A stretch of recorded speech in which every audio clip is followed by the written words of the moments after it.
अस्सलाम वालेकुम दोस्तों, कैसे हो सब। उम्मीद करना वे सारे ठीक ठाक होंगे। तो अज नई वीडियो लैके तुहाडी खिदमत हाज़र होया। अज चिश्तियां मंडी की तुहाडे नाल वीडियो शेयर की जाएगी। ये जड़ा ना रेट और जानवर दिखाए जाएंगे तो जड़ा ना पूरी तफसील भाई दे कोल लैने साडे। वेखो जी माशाअल्लाह, इत्थों ही स्टार्ट करने भाई जड़ा ना शर्मांदे ने वीडियो, इत्थों ही स्टार्ट करने। वेखो माशाअल्लाह छोटे छोटे जानवरों तो तुहानू स्टार्ट करने। ए चेक करो माशाअल्लाह।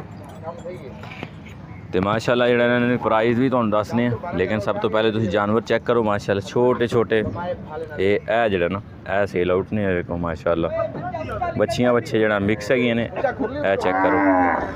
तो जड़ा ना जा रहे हैं मल्लू मोड़ मंडी च।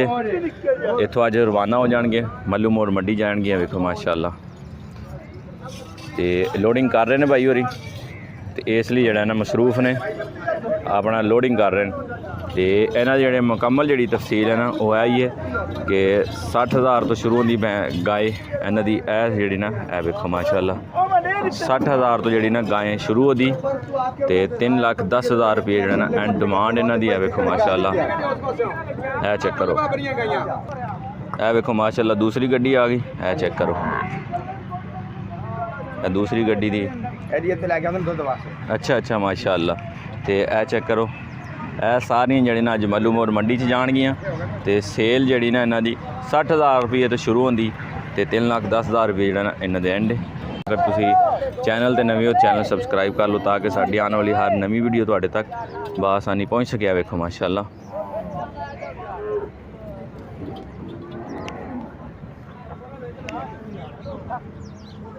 देखो जी माशाअल्लाह छोटे बछड़ियाँ तो नज़र आ रही हैं, छोटियाँ बच्चियाँ। तो उम्र का अंदाज़ा तुसी खुद ही ला लेना तुसी, क्योंकि बेहतर हो समझदार हो साढ़े तो ज़्यादा। तो यह वेखो माशाअल्लाह इन्हों की कीमत जड़ा ना 16,000 रुपये तक जड़ा इन्हों की कीमत है। चेक करो यह वेखो माशाअल्लाह 16,000 तक रुपये जड़ा ना एंड इन्हों 16,000 तक माशाअल्लाह। खूबसूरत बछड़ियाँ ने चेक कर सकते हो। तो यह चिश्तियां मंडी में सेल है। यह वेखो ਇਹਦਾ रेट जड़ा ना वो नहीं करते क्योंकि अज दुध पींदी है। तो दूसरियां ने इन्हों का जो लैके 16,000 रुपये तक रेट है माशाअल्लाह।